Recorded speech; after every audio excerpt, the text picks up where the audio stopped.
For part 2 of the elements and principles of design and the stuff that we've been covering from Unit 6, we're going to go ahead and focus on the principles. Hopefully you've gone through the elements, you've got an idea of the basic tool set that we have for designing within engineering.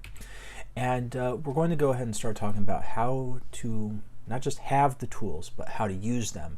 And that's where we get into the principles of design. So there are many principles that allow us to add an interesting aspect or a more functional aspect to the products that we create.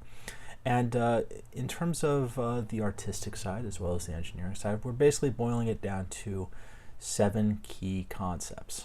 That's balance, emphasis, contrast, rhythm, proportion, unity, and economy. So in terms of balance, okay, this is where we start looking at visually what's going on in terms of the size of the objects, okay, and how do they relate to one another. Okay? And there are a few different ways that we can approach balance. We can look at it in terms of symmetry, where we know that there's an equal division. There's a formal concept to that. Asymmetrical, which means that it's off balance. And then we have a radial balance. So think about some of the same CAD concepts that we've talked about. Symmetry and reflections. We have asymmetry where it's scaling up or down in size. And then we have radial rotational concepts. So in terms of symmetrical, or what's also known as formal balance, this is where if you draw a center line through it, okay, will you have the same design on the left and right, or the top and bottom? So if we draw a line down any of these images, okay, it's almost like there's a mirror reflection. Now, it does not need to be a perfect match. You know, in things like the Taj Mahal, like you would expect it to be pretty much identical left and right. It was intended that way. But in things like the fruit face, it's not a perfect match, but it doesn't need to be a perfect match. There's actually a psychology concept where we don't like it when it has a perfect symmetry. We like having some imperfections to it. So in here we can see, you know, the eyes are not quite the same, but the same fruits, the same vegetables are used, the same numbers exist. So even though it may not be a perfect match, we have enough that we can see that formal balance. Now, asymmetrical is where you start looking at two objects. Both have some amount of mass to them, but it's not necessarily an equal mass. So we have a ball, much smaller than the sharper object. But the sharper object also has a different in texture. Okay? So again, how you choose to use some of the elements of design affects what goes on within your principles, particularly with asymmetrical concepts. In terms of the shot from Russia, we can see that there's two different styles of buildings. So even though that if we draw a center line down it, we see a building to the right, a building to the left, and we may imagine that there is some similar size to those, okay? At least from where that camera took that photo. We can see that there's other things that are not quite balanced the same way. We have 5 peaks versus just 1. Okay? So different ways that you can have that off-balance feel. Now, radial balance is where you actually have a center point rather than a center line. And as we rotate around it, we see the same number of spokes, the same number of bolts at the same spacing throughout. And again, it doesn't need to be perfect. You may notice this little black dot instead of one of the traditional nuts, rivets in there. But again, it's the general concept of equal distribution along a rotational pattern. So emphasis is another important concept in your principles of design. And emphasis is where is it that you want the attention to actually be. So in this case, we can have different tools that grab people's attention. Okay, so if you look at this object, okay, what draws your attention? Okay. Now, some of you may kind of get some attention on the person down on the bottom. Others may get up to that mosaic tile. Okay, so in terms of emphasis, there are a few things going on. One, you've got a difference in size between the person and the mosaic. The placement. Okay, we have these vertical lines that go ahead and are showing, leading us from the person upwards towards the mosaic tile. You can see their person's head kind of leaned back. They're looking upwards, so you will naturally want to look upwards as well. So placement, shape, contrast, these are different ways that you can grab that emphasis. In the right image, what grabs your attention? What do you see? Where do your eyes want to travel? Now, at some point, okay, naturally we want to look from left to right, okay? But at some point you're going to notice the person going up maybe a set of stairs or walking across a tight wire. Okay? But we see his movement, and that actually leads us back up towards the center. Okay? So another way that you can grab emphasis is by color itself. Okay? So using what we know about, say, the color red, we know that red is a warning, it's a caution, it's something that we need to grab our attention. So when we're using a seatbelt, we know that the little green red button is going to go ahead and find where that seatbelt needs to be connected to. Which gets us into another concept of contrast. Okay? Contrast is basically the degree of relative difference between two elements, or between multiple elements. And this again can be going back to the different elements that we've referred to. Okay? We can see the difference in color, red versus green. We can see it as a difference in the texture. The older building with a lot of darker edges and shadows versus the smoother, sleeker skyscraper behind it. Maybe it's a difference in the shape. Okay? We have a lot of organic shape with leaves and plants, but then there's a more mechanical shape towards the center. So combined with its color, the textures that we see, with the shapes that we see, the forms that we see, there's different ways of going ahead and grabbing that contrast. Now, ideally, you're going to use that contrast to help emphasize one of your concepts. Okay? So in this case, we're looking at a drawing of a vehicle designed a bit differently from the cars that we've probably usually been associated with. And while there's not a lot of detail in the drawing, the one thing that it does want us to emphasize is people and how the vehicle is going to interact with those people. So even though we see more of a full rendered drawing towards the bottom right, okay, we see people associated with yellow, okay, so we can see where they go, how they may be sitting in the vehicle. And we see green to go ahead and imply that there is some type of motion of the vehicle itself. Okay, so a latch that opens up, or how the doors will slide open for allowing a disabled person to be able to go ahead and use their wheelchair to get in. So the next concept is rhythm. Okay, and this is reusing the concepts. Okay, repeating a line, a shape, a color, a texture, a pattern. Okay, and there are different ways of looking at this one as well. Okay, subcategories within this principle, and we can have a regular rhythm. We can have random rhythm, a gradated one, and a graduated one. Okay. So, regular rhythm is a regular pattern. Okay. We see it repeated. It's the same concept over and over and over and over again. And again, it doesn't need to be a perfect rhythm. It doesn't need to be the exact same all the way across.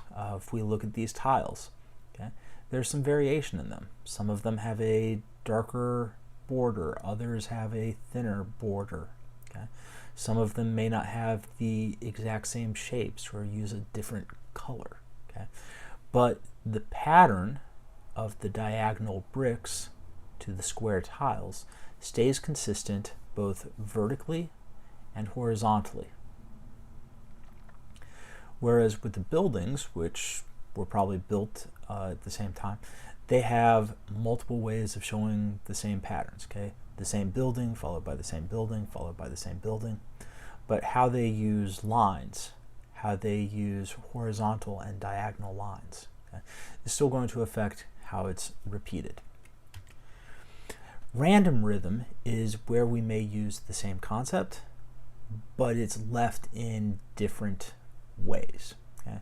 So in this case, we're looking at like a part of a demolished wall. Okay? We see rebarbed wire, okay, where would have been the original structure of the concrete wall, and we see various blocks of that concrete, how it was broken up. Some of them are still larger piles of them. Others you're getting into smaller, different shapes. Okay? So it's the same material, it's the same sort of spacing and interconnectedness between them, but it's still not necessarily the same shape, the same size, the same weight. Okay? With the this Russian building, okay, we again see the different peaks. Okay? We see the crosses on them, if you're paying kind of closer attention to them. But the way that the dome portion leading up to the tip, we have different patterns, okay? Pyramids type shapes on the two on the left. It's like a twist cone on the right. Okay? The center two are smoother. Okay? So even though the shapes are similar, the colors, the patterns, the textures are going to be different. So it's the degrees of differences that you're ultimately going to see. Gradated is basically the repeated element in identical, with the exception of one detail is going to be increasing or decreasing gradually within that repetition. So basically what that means is we have fairly flat rocks, okay? And the largest ones going to be towards the bottom, but they get slightly thinner, slightly smaller as they go upwards. Same thing with the Russian dolls. Okay? They have the same pattern, okay? A flower on the chest, some of the blue colors, the blonde hair, okay, swept the same way. But the smallest doll fitting into the next, to the next, to the next, you have that change in sizes. Okay?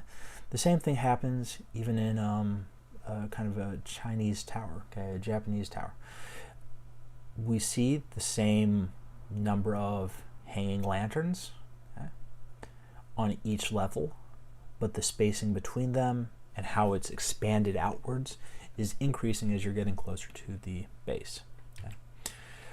Graduated rhythms, okay, is basically when we start looking at, rather than how it's changing one aspect, it's changing how closely or tighter together the elements are.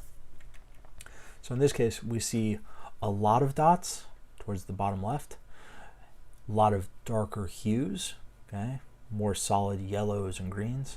But as we move up and to the right, we start having more white space between them. We're having lighter colors until we get back up into the corners where the background is, the dots are getting tighter together, but they're not necessarily getting more vibrant like the yellows and greens in the bottom left. Another concept worth looking at is thinking about proportions. And there's a lot of visual tricks that can happen with proportions, but it's relative, it's comparing the relationship between elements in respect to size. Okay? Now, we can look at the weather vane, okay? And without a reference point, we don't know how large it is. Okay? But proportion, having a toy man, okay, helps set up the proportions of the object. Okay? And the proportions can be physical sizes and their placements.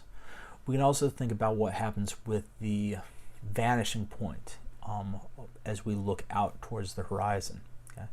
So in this case, we're looking at Washington, D.C. and the mall, and we see the Lincoln Memorial, we see the Washington Monument, and we see the Capitol building. And if you've ever been to DC, or if you actually look at like the sizes of these, the Capitol building is actually a lot bigger than the Lincoln Memorial. But in the position that we're viewing it from, in the angle that we're seeing it from, it's vanishing towards the horizon. Okay?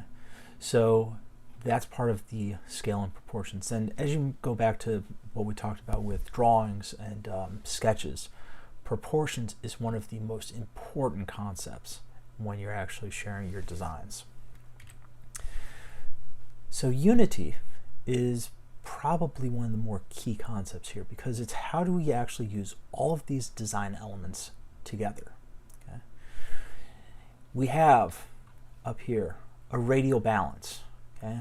We have kind of a pond. We have different trees, but there's a constant pattern to them. Big tree, small tree, big tree, small tree, big tree, small tree.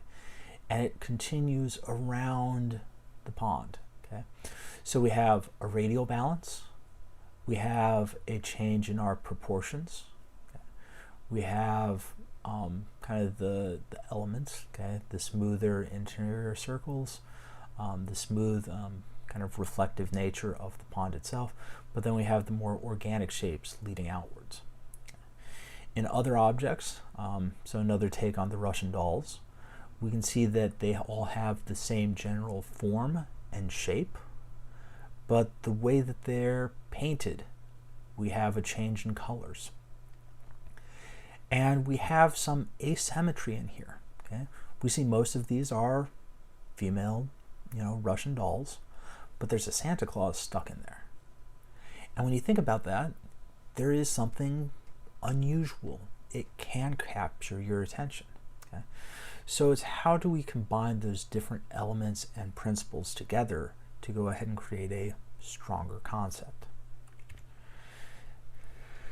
Now, while I think unity is probably one of the more key ones, there's also a lot of value in economy, and we're not talking about just cash value. Okay? Economy is using just enough to go ahead and accomplish the job, the task that you're trying to set out to accomplish. Okay? And this can be easily done by removing things that are not needed. Okay? There's a value to simplicity.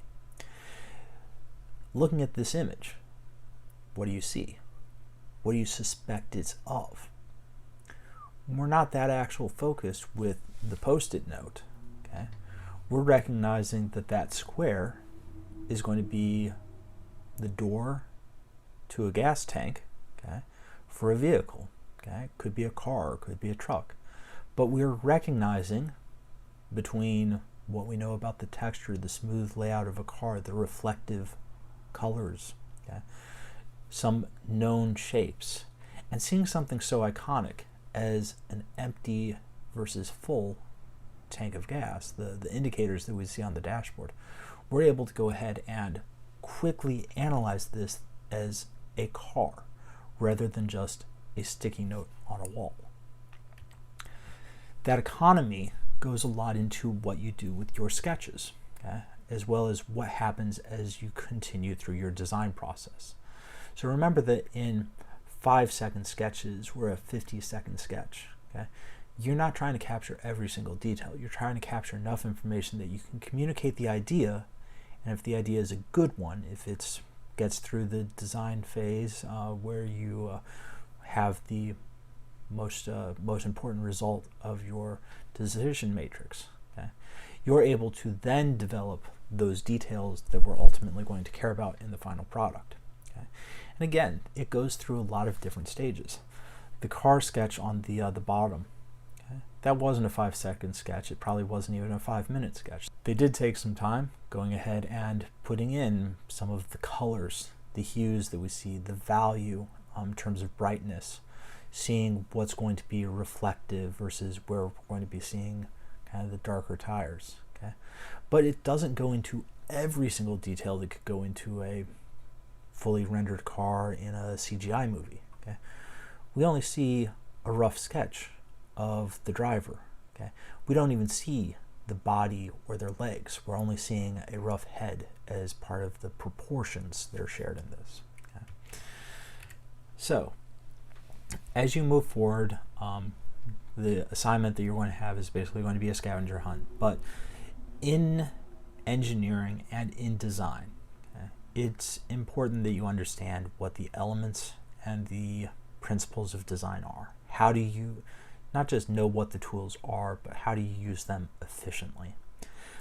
Because when you started, okay, your initial sketches, many of you, it was pretty rough. Okay? But as you start thinking your way through it, okay, what are the important details that you add? What are the things that you may remove? Okay? As you start to develop those skills, okay, you'll get that eye, and it will make it easier to go ahead and communicate your ideas well. So even if it's not something you plan to do as a career, whether it's as a designer or as an engineer, these are good concepts to know and recognize and use in your everyday life.